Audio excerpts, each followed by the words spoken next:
Most people think the internet became dangerous when cybercrime became profitable, when ransomware gangs got organized, when nation states started burning 0 days, when every smart device in your house quietly joined the network whether you asked for it or not. But that's not actually when we learned the internet was fragile.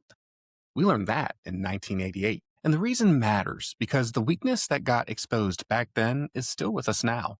Not the exact same software, not the exact same machines, the same assumption that connected systems are mostly safe because most people will behave. That if something is useful, open, collaborative, and fast, security can be figured out later. And that is how you get a network that works beautifully right up until the moment trust becomes the attack surface.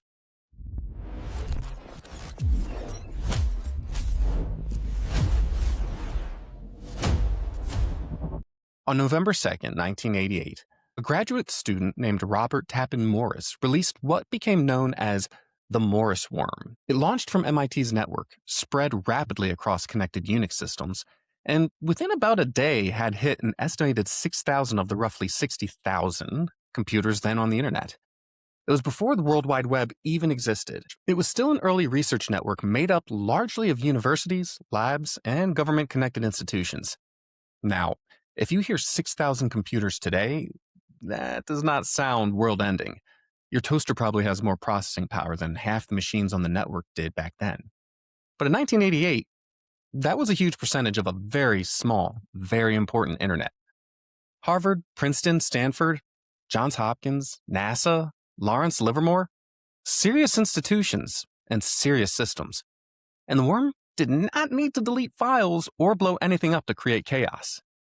It just spread so aggressively that machines slowed to a crawl, email stalled, and parts of the network had to be disconnected while people tried to figure out what had happened. This is the part people sometimes miss. The Morris worm did not become historic because it was cinematic.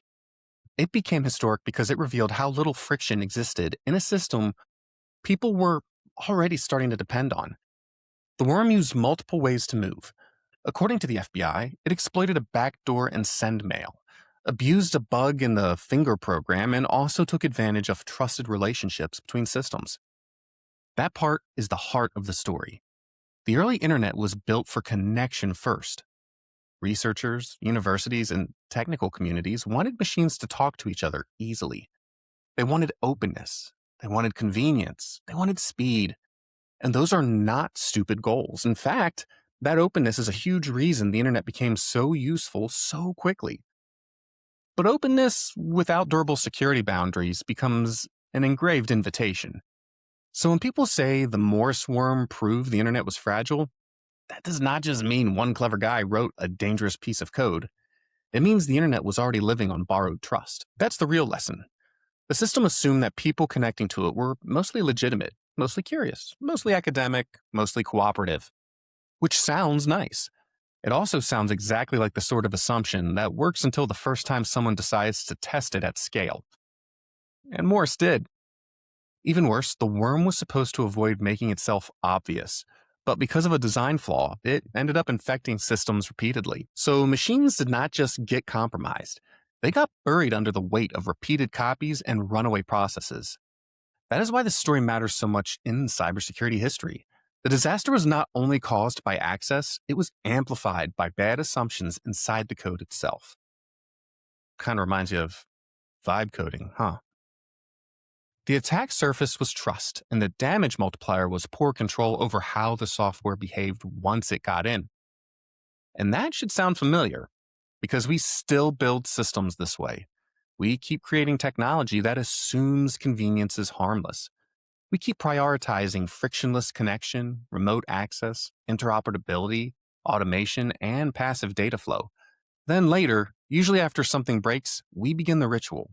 Patch it, regulate it, apologize for it, rename it, and pretend the lesson has been learned.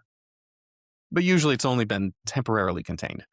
The Morris worm is not just a story about the first major internet worm. It is a story about what happens when a connected environment is treated like a community before it is treated like infrastructure. That is the hinge. A community can survive on trust. Infrastructure cannot. Infrastructure has to survive bad actors, accidents, scaling problems, software flaws, and the very predictable reality that one person's harmless experiment can become everybody else's outage. And that is exactly what happened here. The aftermath is just as important as the worm itself. The attack pushed the US government and the technical community to take incident response much more seriously. In the wake of the worm, DARPA asked Carnegie Mellon's Software Engineering Institute to establish what became the CERT Coordination Center, or CERT-CC, to help coordinate communication and response during security emergencies. That move mattered because one of the clearest problems exposed by the worm was not just vulnerable code. It was the lack of a mature, organized response capability growing across a network. So, the Morris worm did two things at once. It embarrassed the early internet, and it helped create a modern cyber incident response. That is a pattern you can see again and again in cybersecurity. The system changes only after it has been forced to admit what it really is. And legally, this mattered too. Morris was prosecuted under the Computer Fraud and Abuse Act and became the first person convicted under that law. He ultimately received probation, community service, and a fine rather than jail time. But the case established something important. Computer misuse was no longer an abstract technical prank. It had crossed into the world of federal criminal enforcement. Now, here's why this should matter to someone watching today who is not running a Unix machine in a university lab in 1988. Because the Morris worm is not dead history. It is the prototype for a modern problem. Every time a company tells you a system is safe because it is internal or trusted or collaborative or only used by professionals, you should hear an alarm bell. Every time a device gets connected because it is convenient before anyone can clearly explain how it fails safely, you're looking at the same family of mistake. Every time we build around the assumption that an environment is friendly, we are rebuilding fragility. Different decade, different hardware, same weakness. And that is why this old worm still matters. It exposed the internet's original flaw, not just bad code, but misplaced trust. The internet was not secure by design and then later corrupted.